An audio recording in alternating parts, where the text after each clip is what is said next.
Good evening all of you. आज जो है हम लोग पार्ट 17 वीडियो देखेंगे नर्वस सिस्टम का। और नर्वस सिस्टम में मैंने आप लोगों को जो है स्पाइनल कॉर्ड के बारे में बता रहा था, स्पाइनल नर्व्स के बारे में बता रहा था। ठीक है, स्पाइनल कॉर्ड जस्ट स्टार्ट ही हुआ है अभी।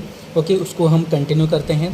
तो यहाँ पे एक चीज़ आप लोगों को बता दें, देखो जैसे ये हमारा ये ब्रेन से फिर जो मेडुला ऑब्लिंगेटा जाता है, ठीक है, मेडुला ऑब्लिंगेटा जैसे ही इस एपर्चर से जाता है तो स्पाइनल कॉर्ड में तब्दील हो जाता है। अब ये जो स्पाइनल कॉर्ड है, इसी में मैंने आप लोगों को ये बताया था कि यहाँ से जो है सपोज़ इसी स्पाइनल कॉर्ड से ऐसे जो है स्पाइनल नर्व्स निकल के आते हैं, राइट। क्या निकल के आएंगे? स्पाइनल नर्व्स निकल के आएंगे। ओके, और यहाँ पे मतलब जो मैंने आप लोगों को ये बताया था कि जो स्पाइनल कॉर्ड होता है वो न्यूरल कैनल या सेंट्रल कैनल पे पाया जाता है। ठीक है, मतलब वर्टिब्रल कॉलम का जो सेंटर कैनल होता है उसी के अंदर जो है पाया जाता है स्पाइनल कॉर्ड, राइट। अब यहाँ पे मैंने आप लोगों को ये भी बताया था कि ये जो डॉट डॉट इस तरह से मतलब मैं जो बना रहा हूँ इस तरह से, इसी को जो है इंटरवर्टिबुलर फेमिना कहते हैं, इंटरवर्टिबुलर फेमिना कहेंगे। और यहीं से जो है ये क्या करता है, इम्पल्स को ट्रांसमिट करता है एक तरीके का। ठीक है, ओके। और मैंने ये भी बताया था कि जो स्पाइनल कॉर्ड होते हैं वो कितने पेयर्स होते हैं? 31 पेयर्स होते हैं। याद रखिए कितने होते हैं? 31 पेयर्स होते हैं। और ये भी मैंने बताया था कि स्पाइनल कॉर्ड के जो स्पाइनल नर्व्स होते हैं, स्पाइनल कॉर्ड के जो स्पाइनल नर्व्स होते हैं वो 31 पेयर्स होते हैं। और स्पाइनल नर्व्स, जितने भी स्पाइनल नर्व्स है वो मिक्स नर्व्स कहलाएंगे, राइट। और क्रैनियल नर्व्स जो होंगे मैंने आप लोगों को बताया था उसमें जो है सेंसरी, मिक्स, मोटर सब आ जाते हैं। लेकिन जो स्पाइनल नर्व्स होते हैं वो सारे के सारे मिक्स्ड नर्व्स कहलाते हैं। ओके, ठीक। अब जो है एक और चीज़ याद रखिएगा, मैंने आप लोगों को ये भी बताया था कि जो स्पाइनल कॉर्ड होता है वो 3 से 4 साल की उम्र तक जो है 3 से 4 साल उम्र तक जो है उनकी ग्रोथ स्टॉप हो जाती है। ओके, वो आगे नहीं बढ़ पाते हैं। लेकिन अगर बात करें वर्टिब्रल कॉलम्स की तो वर्टिब्रल कॉलम याद रखिएगा वो 10 साल की उम्र तक उनकी जो ग्रोथ होती है और उसके बाद वो भी स्टॉप हो जाती है। ओके, ठीक। अब देखो यहाँ पे देखो, अगर सपोज जो है ये स्पाइनल कॉर्ड है, ठीक है, और स्पाइनल कॉर्ड से ये स्पाइनल नर्व्स निकले हुए हैं, ठीक है, और यहीं पे जो है वर्टिब्रल कॉलम है इस तरह से, ठीक है। तो ये जो लाइन है ये वर्टिब्रल कॉलम है, वर्टिब्रल कॉलम। ओके, और ये वाला जो लाइन है मतलब जो अंदर की लाइन है ये आपका क्या कहलाया जाएगा? स्पाइनल कॉर्ड कहलाया जाएगा। ओके, और ये जो निकल के आ रहा है इस तरह से, ओके, ये आपका स्पाइनल नर्व्स कहलाएगा जो कि एक मिक्स नर्व्स होता है। ठीक है, अब इसको समझते हैं। अभी यहाँ पे जो है 3 से 4 साल की उम्र तक सपोज यहाँ से यहाँ तक मतलब मैंने आप लोगों को ये भी बताया था कि जो एटलास होता है वहीं से अराइज होता है, एटलास जो होता है वहीं से अराइज होता है स्पाइनल कॉर्ड। और ख़त्म कहाँ पे होता है, टर्मिनेट कहाँ पे होता है? At L1 and L2 lumbar vertebrae. Okay, ठीक। तो L1 and L2 पे ये क्या हो जाते हैं? एंड हो जाते हैं। Okay, L1 and L2 vertebrae पे ये एंड हो जाते हैं। कौन? Spinal cord. और लेकिन अभी मैंने बताया था कि जो वर्टिब्रल कॉलम होते हैं वो 10 साल की उम्र तक जो है उनकी ग्रोथ होती है, उसके बाद वो भी स्टॉप हो जाते हैं। सपोज ये वर्टिब्रल कॉलम तो बढ़ता जाएगा अभी, ठीक है, वर्टिब्रल कॉलम क्या हो जाएगा? बढ़ता जाएगा। तो सपोज स्पाइनल कॉर्ड से वर्टिब्रल कॉलम यहाँ तक पहुँच गया। देखो 3 से 4 साल की उम्र तक जो है जो स्पाइनल कॉर्ड है और जो वर्टिब्रल कॉलम है वो दोनों सेम थे, मतलब सेम उनकी लेंथ थी। लेकिन जैसे ही 10 साल तक हुआ, मतलब 10 साल जो है सपोज 5-6 साल और ज़्यादा बढ़ गया तो वर्टिब्रल कॉलम तो बढ़ता जाएगा लेकिन स्पाइनल कॉर्ड की जो ग्रोथ होगी वो तो स्टॉप हो जाएगी, राइट। और इससे क्या होगा? इससे जो है वर्टिब्रल कॉलम की लेंथ और भी ज़्यादा इलॉन्गेट हो जाएगी और भी ज़्यादा बढ़ जाएगी। तो इससे हुआ क्या? उससे ये हुआ कि जो स्पाइनल नर्व्स इस वर्टिब्रल कॉलम से भी अटैच थे वो भी एक तरीके का क्या हो जाएगा? वो भी एक तरीके का डिस्टर्ब हो जाएगा, राइट। और डिस्टर्ब हो जाएगा मतलब वो आगे चल के स्पाइनल नर्व्स इस तरह से मतलब ऐसे निकल के आएंगे, फिर इस तरह से ऐसे निकल के आएंगे, मतलब झुक जाएंगे एक तरीका। क्योंकि देखो कोई भी चीज़ जब बढ़ती है, मतलब सपोज वर्टिब्रल कॉलम इस तरह से नीचे से बढ़ रहा है, राइट, क्योंकि 10 साल की उम्र तक ये बढ़ता रहता है। ओके, तो ये इसके स्पाइनल नर्व जो अटैच थे 3 से 4 साल की उम्र तक जो है स्पाइनल नर्व्स वर्टिबल कॉलम तक अटैच थे, लेकिन अब वर्टिबल कॉलम बढ़ रहा है तो स्पाइनल नर्व्स क्या होगा, स्पाइनल नर्व्स क्या होगा, वो इस तरह से झुकता जाएगा ताकि जो है इससे वर्टिबल कॉलम से अटैच रहे। ओके, इस वर्टिबल कॉलम से ताकि वो अटैच ही रहे, ताकि जो है इस स्पाइनल नर्व्स कहीं मतलब डिटैच ना हो जाए इस वर्टिबल कॉलम से, राइट। और इस तरह से ना गुच्छे की फॉर्म में जो है स्पाइनल नर्व्स सारे के सारे नीचे की तरफ आने लग जाते हैं इस वर्टिबल कॉलम से अटैच होकर। ओके, इस गुच्छे की फॉर्म में ये आने लग जाते हैं, और जब ये इस गुच्छे की फॉर्म में आने लग जाते हैं इसी को कहा जाता है, देखो ये टेल की तरह आ रहा है, याद रखिएगा कैसे आ रहा है, ये टेल की तरह, पूंछ की तरह आ रहा है ये स्पाइनल नर्व्स इस तरह से। इसमें वर्टिबल कॉलम है, जब वर्टिबल कॉलम एक्सटेंड होने लग जाता है आगे चल के 10 साल की उम्र तक, तो ये जो भी स्पाइनल नर्व्स थे यहाँ पर, ठीक है, अब वो भी तो झुक जाएंगे, राइट। तो झुकते हुए ये भी आ जाएंगे नीचे से, क्योंकि ये भी अब जो है टेल की फॉर्म में आने लग जाएंगे, और जब गुच्छे की फॉर्म में आ जाते हैं इस तरह के स्पाइनल नर्व्स, तो इसी को कहा जाता है, एक नाम कहा जाता है, इसी को कहा जाता है कॉर्डा इक्विना। कॉर्डा इक्विना कहा जाता है इसको, क्या कहा जाता है, chorda equina, EQUINA, chorda equina कहा जाता है। इसका मतलब होता है, कॉर्डा का मतलब होता है हॉर्स, और इक्विना का मतलब होता है टेल, ठीक है, हॉर्स टेल की तरह ये दिखने लग जाता है। ओके, घोड़े की पूंछ की तरह इस तरह से फॉर्म हो जाती है, गुच्छे की तरह ये स्पाइनल नर्व फॉर्म हो जाती है, और ये इस तरह से जब कब होता है, जब वर्टिबल कॉलम एक्सटेंड हो जाता है, या फिर वर्टिबल कॉलम जो है आगे बढ़ जाता है 10 साल की उम्र तक, ठीक है। ओके, अब यहाँ पे देखो एक चीज़ और बता दें आप लोगों को, स्पाइनल कॉर्ड का जो ये एंड पोर्शन होता है, याद रखिएगा ये जो एंड पोर्शन है स्पाइनल कॉर्ड, राइट, जो एंड पोर्शन या एंड रीजन होता है, इसी को एक नाम से जाना जाता है, इसको कहते हैं कोनस मेडुलरिस कहा जाता है। क्या कहा जाता है, कोनस मेडुलरिस कहा जाता है, ठीक है, एक चीज़ ये याद रखिएगा। तो स्पाइनल कॉर्ड का जो एंड पोर्शन होता है, एंड रीजन होता है, उसको कहा जाता है कोनस मेडुलरिस कहा जाता है, ठीक है। अब देखो एक और चीज़ समझते हैं अब देखो यहाँ पे जो है पाया मैटर, पहले पाया मैटर क्या होता है, स्पाइनल कॉर्ड का जो पाया मैटर होता है वो इनर मेनिंजेस होता है, राइट, और स्पाइनल कॉर्ड का जो पाया मैटर होता है वो इनर मेनिंजेस होता है, और वो ना किससे इस चिपका हुआ रहता है, मतलब इस वर्टिबल कॉलम से, याद रखिएगा इस वर्टिबल कॉलम से जो है, वर्टिबल कॉलम याद रखिए, वर्टिबल कॉलम के कॉक्सिल रीजन तक। देखो अगर हम आप लोग को पता ही है कि जो वर्टिबल कॉलम्स होते हैं, राइट, सबसे पहले क्या आता है, सर्वाइकल वर्टिब्रे आता है, फिर उसके बाद क्या आता है, थोरैसिक वर्टिब्रे आता है, फिर उसके बाद क्या आता है, लंबार आता है, उसके बाद क्या आता है, सैक्रम आता है, उसके बाद लास्ट में क्या आता है, कॉक्सी आता है, कॉक्सीजियल आता है, राइट।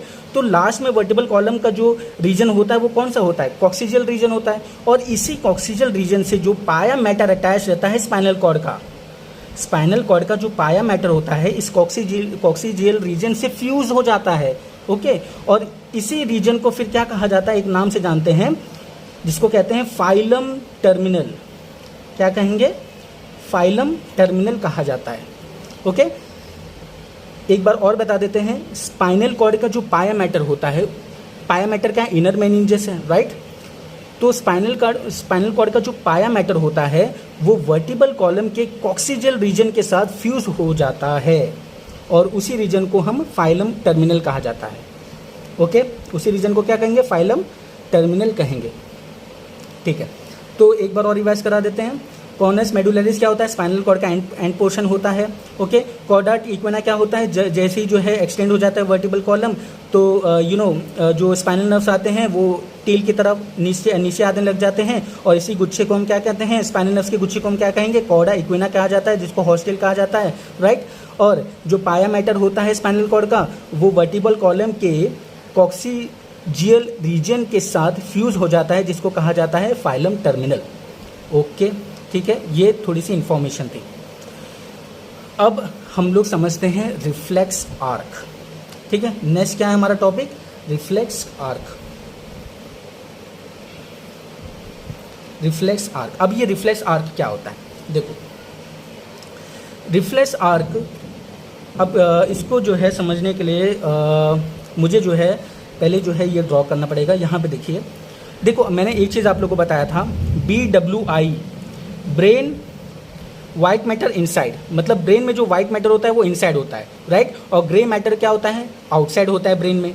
लेकिन स्पाइनल कॉर्ड के केस में जो ग्रे मैटर होता है वो इनसाइड होता है, और वाइट मैटर जो होता है वो बाहर होता है, ठीक है, जब मेडुला ऑब्लिंगेटा से के थ्रू जो है एक्सचेंज हो जाता है ना वाइट मैटर ग्रे मैटर, तो जो स्पाइनल कॉर्ड होता है उस केस में ग्रे मैटर अंदर होंगे और वाइट मैटर बाहर होगा। ठीक है, और मैंने ये भी बताया था कि जो ग्रे मैटर होता है वो हॉर्स या फिर कह सकते हैं कि हाँ बटरफ्लाई शेप होता है। कैसा होता है ये? बटरफ्लाई शेप होता है। मैंने आप लोगों को ये भी बताया था। या फिर एच शेप होता है, राइट। ग्रे मैटर जो होता है स्पाइनल कॉर्ड का कैसा होता है? बटरफ्लाई शेप होता है या फिर एच शेप होता है। ठीक है, अब इसको ड्रॉ करते हैं। सपोज ये मैं बना रहा हूँ स्पाइनल कॉर्ड का। ठीक है, स्पाइनल कॉर्ड का इस तरह से ये ग्रे मैटर बना दे रहा हूँ। ठीक, ओके। बाहर क्या होगा इसमें? बाहर क्या होगा? ये स्पाइनल कॉर्ड के बाहर का हिस्सा क्या आएगा? वाइट मैटर होगा। ठीक है, और ये अंदर वाला हिस्सा क्या होगा? अंदर वाला हिस्सा ग्रे मैटर कहलाएगा। ओके, अंदर वाला हिस्सा ग्रे मैटर कहलाएगा, बाहर वाला वाइट मैटर कहलाएगा। और ये ग्रे मैटर कैसे होते हैं? एच शेप होते हैं या बटरफ्लाई शेप होते हैं। ठीक है, चलो अभी यहाँ से देखो, ये जो रीजन होता है, ये वाला ऊपर वाला, ये दो आप लोगों को दिख रहा है ऊपर वाला रीजन, ये इसको कहते हैं डॉर्सल हॉर्न कहेंगे। क्या कहेंगे? डॉर्सल हॉर्न, डॉर्सल हॉर्न, ये दोनों रीजन को। ठीक है, मैं यहाँ पे एक ही बार नाम लिख रहा हूँ ताकि जो है आप लोग समझ जाइएगा। और ये वाला जो रीजन होता है, ये वाला रीजन आपका क्या कहलाएगा? लेटरल हॉर्न कहलाएगा। क्या कहलाएगा? Lateral horn. ठीक है, ये वाला भी क्या कहलाएगा? लेटरल हॉर्न कहलाएगा। ये वाला जो रीजन होगा वो क्या कहलाएगा? ये वेंट्रल हॉर्न होती है। क्या होता है? Ventral horn. स्पाइनल कॉर्ड का ये वेंट्रल हॉर्न कहलाया जाएगा। ठीक है, तो दो डॉर्सल हॉर्न होते हैं, दो लेटरल हॉर्न्स होती है और दो वेंट्रल हॉर्न्स होती है। ठीक है, ओके। अब यही हॉर्न से जो है रूट निकल के आता है, डॉर्सल रूट। इस तरह से जो है रूट निकल के आता है। इसे बना दे रहे हैं। और यहां से भी एक रूट निकल के आएगा जिसका नाम क्या है? वेंट्रल रूट कह देंगे इसको।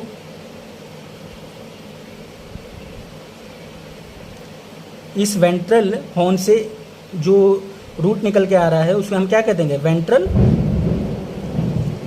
रूट कह देंगे। और ये दोनों जो डॉर्सल रूट है और जो वेंट्रल रूट है, दोनों मिक्स होके, मतलब दोनों जन एक ऐसी तरह मिक्स हो जाएंगे इस तरह से।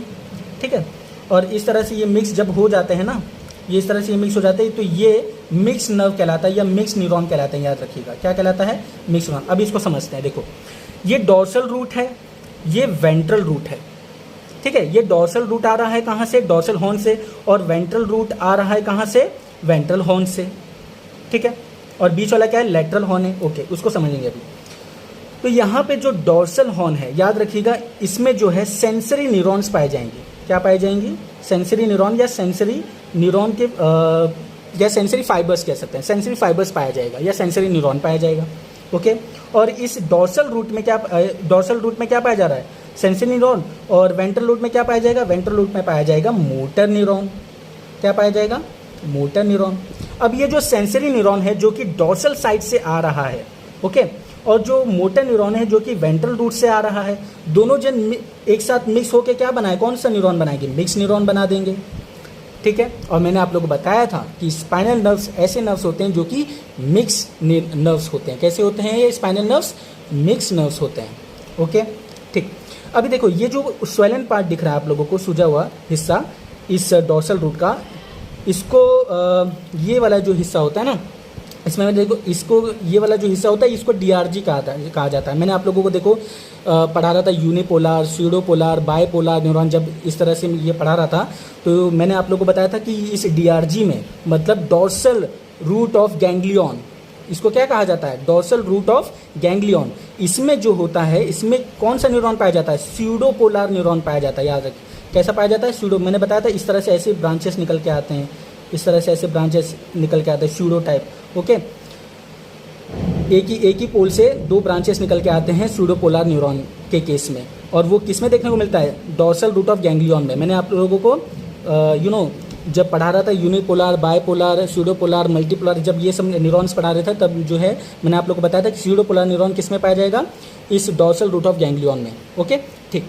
अब देखो, अब जो है ये जो सेंसरी न्यूरॉन किस में पाया जाएगा, डॉर्सल रूट में, और जो मोटर न्यूरॉन किस में पाया जाएगा, वेंट्रल रूट में। दोनों मिक्स हो जाते हैं, ओके, जो कि क्या बनाएंगे, मिक्स न्यूरॉन बना देंगे। अब देखो ये जो मिक्स न्यूरॉन है ये भी 3 ब्रांचेस में डिवाइड हो जाते हैं, ये भी 3 ब्रांचेस में डिवाइड हो जाते हैं, ठीक है।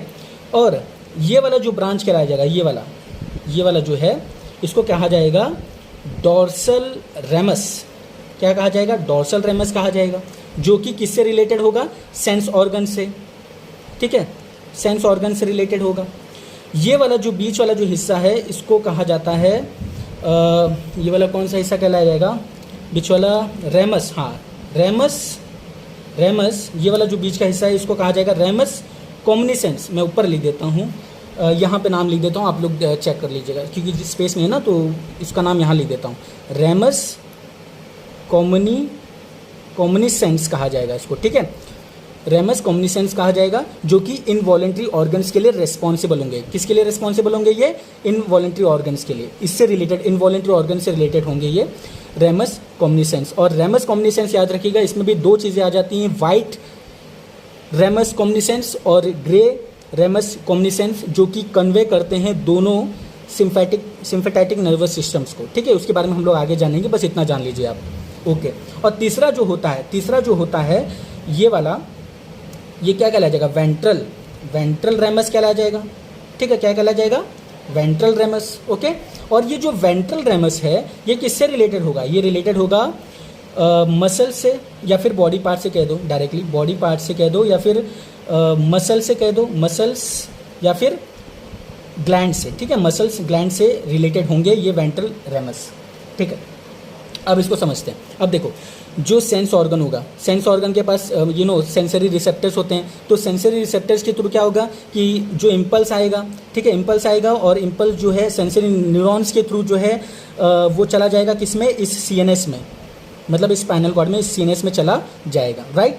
और वापस से क्या होगा, वापस से जो है जो भी सीएनएस से जो इम्पल्स आता है वो किसके थ्रू आएगा, इस मोटर न्यूरॉन्स के थ्रू आएगा, और इस मोटर न्यूरॉन्स के थ्रू जो है क्या होगा, वापस से जो है इम्पल्स होके चला जाता है किसके थ्रू, वेंट्रल रेमस के थ्रू, मतलब मोटर न्यूरॉन्स के जाएगा, मोटर न्यूरॉन से इम्पल्स आ रहा है, ओके। और मोटर न्यूरॉन से जब इम्पल्स आएगा तो ये वेंट्रल रेमस क्या करेगा, वेंट्रल रेमस जो है इससे रिलेटेड है, इस बॉडी पार्ट से, मतलब मसल्स एंड ग्लैंड से रिलेटेड है, तो फाइनली इम्पल्स कहाँ पे चल जाएगा, इस मसल्स एंड ग्लैंड्स पे चला जाएगा। जैसे कि एग्जांपल ले लो सलाइवा, एक एग्जांपल बता देता हूँ आप लोगों को। सलाइवा जो है, सलाइवा सिक्रेशन कैसे होगा, देखो सलाइवा, जैसे कि हम लोग खाना जो है या फिर रोटी चावल जो भी है अपने मुंह में रख लेते हैं, अपने टंग पे रखते हैं, तो टंग रिसेप्टर क्या करता है, टंग रिसेप्टर एक्टिवेट हो जाता है उस समय। और जब टंग रिसेप्टर एक्टिवेट हो जाता है तो उस केस में क्या होता है कि सेंसरी न्यूरॉन जो होती है, ओके, वो जो है इम्पल्स छोड़ता है, या सेंसरी रिसेप्टर जो है इम्पल्स एक तरह का छोड़ेगा, और इस तरह से जो है जब इम्पल्स छोड़ देगा तो वो चला जाएगा सीएनएस में, राइट, ओके। सेंसरी न्यूरॉन क्या करता है, इम्पल्स को छोड़ता है और चला जाता है किसमें, सीएनएस में चला जाता है। और सीएनएस के बाद क्या होता है कि, मतलब उसके बाद क्या होता है कि इसी सीएनएस से मोटर न्यूरॉन्स इम्पल्स लेगा और फाइनली जो है कहाँ पे पहुँचा देगा, ग्लैंड पे पहुंचा देगा, मसल्स पे पहुंचा देगा। जैसे कि मैंने बताया सलाइवा सिक्रेशन कैसे होगा, सलाइवा सिक्रेशन के लिए जो टंग रिसेप्टर्स होते हैं, टंग रिसेप्टर्स क्या करेगा, एक तरीके से सेंसरी रिसेप्टर्स पाए जाएंगे उसमें, और वो क्या करेगा, वो जो है सेंसरी न्यूरॉन के थ्रू इम्पल्स छोड़ेगा और चला जाएगा किसमें, इस सीएनएस में चला जाएगा, और इस सीएनएस के थ्रू जो है मोटर न्यूरॉन के थ्रू वापस इम्पल्स आएगा, और फाइनली वो चला जाएगा किसमें, इस ग्लैंड में चला जाएगा, ठीक है। कौन से ग्लैंड में, सेलिवरी ग्लैंड में। और सेलिवरी ग्लैंड क्या करता है, सेलिवेशन का काम करता है, मतलब सलाइवा सिक्रीट करता है, ठीक है, जिसकी वजह से क्या हो सकता है, जिसकी वजह से जो है डाइजेशन शुरू हो जाता है, अमाइलेज वगैरह बनने लग जाते हैं, एंजाइम्स वगैरह, ठीक है, ओके। तो इस तरह से ये पूरा इसको कहा जाता है रिफ्लेक्स आर्क कहा जाता है। क्या कहा जाएगा इसको, रिफ्लेक्स आर्क कहा जाता है, ठीक है। तो ये रही बात किसकी, रिफ्लेक्स आर्क की। और इसको जो है अब इसके फंक्शन को जानेंगे, लेकिन वीडियो ज़्यादा बढ़ जाएगा तो यहीं पे इसको स्टॉप कर देते हैं, ओके। आई होप ये आप लोगों को समझ में आया होगा, ये इंपॉर्टेंट है रिफ्लेक्स आर्क। और याद रखिएगा रिफ्लेक्स आर्क जो होता है या रिफ्लेक्स एक्शन जो होता है वो स्पाइनल कॉर्ड के द्वारा ही सबसे ज़्यादा कंट्रोल होता है।